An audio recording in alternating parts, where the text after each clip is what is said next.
Welcome to WagerTalk TV. I am Kelly Stewart, joined by Smokin' Dave Koken, 4-0 last week in NFL. I cannot say the same thing. And Marco D'Angelo crushing some college football, NFL.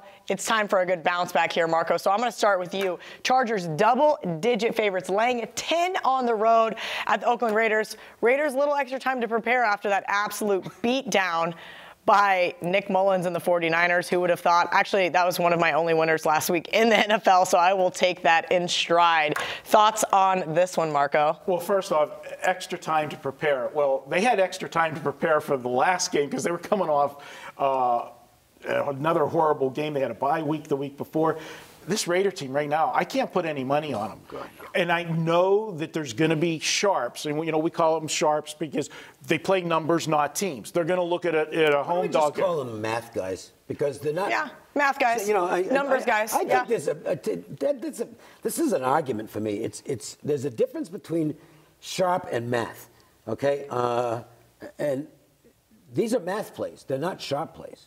They are. The math guys don't like us as it is. We're going to piss them off. Well, no, but the math guys have been on the Cleveland Browns for 3 years. Right. Well, and I'm not knocking it because the stuff works. But they're playing numbers, not teams. And to me, a sharp side is more of an analysis team side. Right. And you see more of that in, for instance, basketball and the college side than you do in the NFL, where it really is a numbers game. At this point, how can you trust the Raiders at all? You look at the game when they went to London. That was the worst preparation for a game I ever saw. They went a day later than most teams do. There's a reason everybody has a formula for doing something. And Gruden changes it and goes totally different, gets there a day later. They didn't even adjust. A lot of people say you need a day and a half to adjust to jet lag. At least. And they weren't there. They looked like they were still sleeping when that game started in most of that game. Then the Thursday night game against a team that you got a quarterback making his first start. Undrafted rookie, never threw a pass in the NFL. 50% at Southern Miss. Yeah. And he makes them look sick. This is a team, clearly, just say what it is. We know what it is, but they won't say it. The players have quit. The players have quit. The organization is doing a free fall. There's going to be a fire sale. They're going to blow this team before coming to Vegas. Just tell us what it is. Don't insult us by trying to say that we're getting better and we're working your things. They're not. This team is regressing. But from a Las Vegas standpoint, it's good for the Las Vegas Raiders. This is good. Because they might screw it up, but they're stockpiling draft choices. They got all kinds of salary cap flexibility. And a couple of years from now, they could be pretty good. The thing I'm really unhappy about one thing in this game, which is that we are not going to get to see a Phillip Rivers death stare at Caleb Sturgis, because they cut Sturgis on Monday. He's done as the Charger kicker. But maybe there's hope. Spring's eternal. Maybe the next guy will be just as bad. And we'll get to see that stare from Rivers again. I mean, I'm telling you something. If looks could kill, Caleb Sturgis would have died on the field. Okay, I mean. So if I'm not rushing to bet double digits here, we talked about. Yeah, but the thing is, you can't take the Raiders. Well, I don't think you can. I agree. You got to stop betting at some point in time bad teams. Right now, if the Raiders truly have cashed it in, which it appears they have, just stay away from the Raiders. So maybe the Chargers is more of a teaser type play.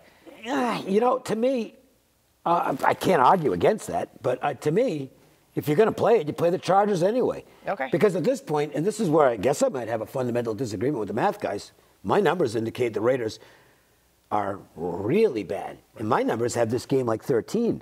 So I've heard that actually from several guys. I mean, to me, there's no value on the Raiders, and you got a terrible team on top of that. For as far as the teaser goes, Kelly, at 10, even using the 7-point teaser and getting it to a field goal, you want it to be under the field goal. You don't want to have the value there. If this thing comes back to 9.5, which I don't see it doing, then I would do it.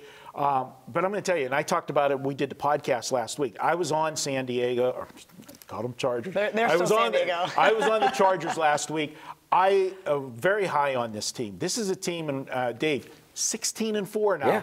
The last 20 games straight up. This is a team that is got as good a record as anybody in the NFL, and they're not getting talked about like Kansas City, like the Rams, these teams.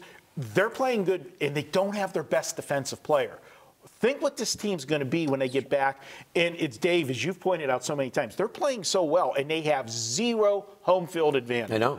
It all ties into yeah, it why doesn't matter. And we know the Raiders aren't going to have much of a home field advantage either at this point. No? Because it seems No, they don't have any. The fans just have cashed it in themselves. Well, the fans aren't stupid. They know the team's leaving anyway, and they're no good. Yeah. I don't think they're going to play in Oakland next year, to be honest with you. I don't see how they can. This is the swan song for them. Yeah. All right, it's San Diego or pass. Or LA Chargers San Diego or pass. All right, guys. If we cross 15,000 subscribers by Monday Night Football kickoff, we're going to credit every single one of you guys with a WagerTalk account, $15 in wager bucks. Make sure you guys subscribe, like, share, comment on any video this week.